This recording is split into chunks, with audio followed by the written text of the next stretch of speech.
And in tonight's spotlight, the voice of the Seattle Storm, Dick Fain, kind enough to hang out with us after the game from Climate Pledge Arena. Dick, the Storm got the monkey off their back. This matchup with Golden State has not been kind to them. Why do you think things went differently in Game 3, and how significant was this dub?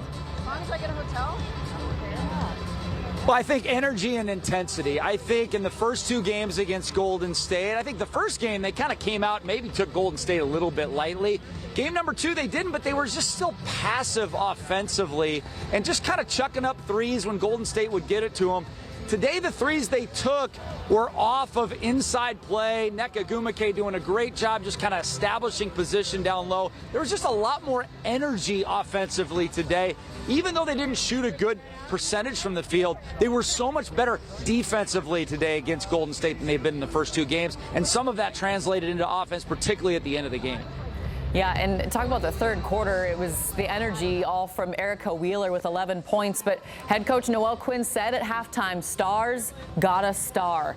Nneka Ogwumike did exactly that. Those final 2 minutes, how big does that presence does she need to be, especially going forward, having that like important score, the clutch score at the end of games? Yeah, a lot of them are just like, all right, that's enough. Yeah, I'm glad you mentioned Erica Wheeler because she really got the Storm going in the third quarter with those 11 points. And then Nneka just brought it home. Like, she was the Andres Munoz tonight, right? I mean, she was the closer. The Storm had a small lead. She needed to shut the door, and she did exactly that with 11 fourth quarter points, 7 points in a row. And that play that she got fouled on where she's just like, give me the ball. You heard Erica Wheeler. I could hear her in front of me just saying, give her the bleeping ball. So everybody knew where the basketball needed to go at the end of that game. Love to hear it, that your guard is saying it too. Nothing better. All right, we've seen greatness from this team, beating the top teams in the league. We've also seen them lose to the worst team in the league, like Connecticut. What do you think is holding them back from consistency? Yeah, I think it's the level of energy. I mean, there's just some nights when the Storm come out and there's just not the same level of energy that you saw today. And, you know, it's a longer season. I think the Storm feel like they are definitely a playoff team. It's just a matter of what seed they're going to be. And I think we see this with the teams in the NBA. We see it with teams in the WNBA. As the season gets longer, you know, these are like, man, we're still playing all the way through mid-September before we get to the playoffs. It's a long season. Sometimes you just don't bring that intensity night in and night out, but Noelle Quinn is trying to preach that that's not okay.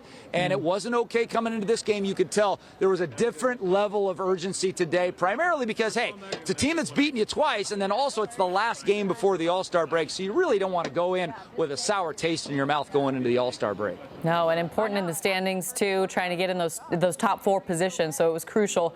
But more games are coming because the WNBA is expanding in a big way. Portland's new team just released their brand identity yesterday. The inaugural season of the Fire is 2026, some fun rivalry coming up there.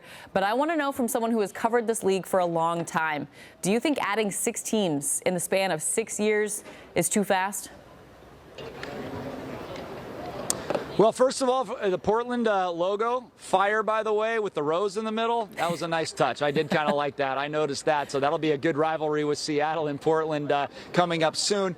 Expansion definitely needed to happen for the WNBA. I think the depth of talent is there.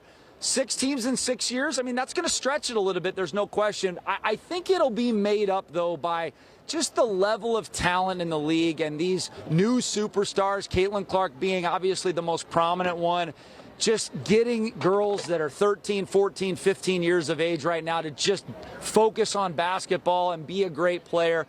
I think we will have the amount of talent because it's not like a bunch of teams all in 1 year. They're spreading it out over a half a decade.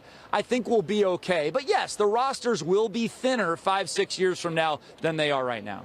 I think that's a great point, especially when you talk about those little girls at home that know there are more options coming up, because it seemed like for so long it was just you're going to have to go play overseas unless you are the top 2%.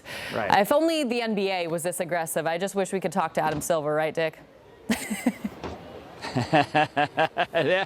Well, we got him talking at least. I don't know how much good news we got. As far as that goes, I'm no more optimistic than I was before his announcement yesterday. I'm no less optimistic than I was. He pretty much said what we thought he was going to say.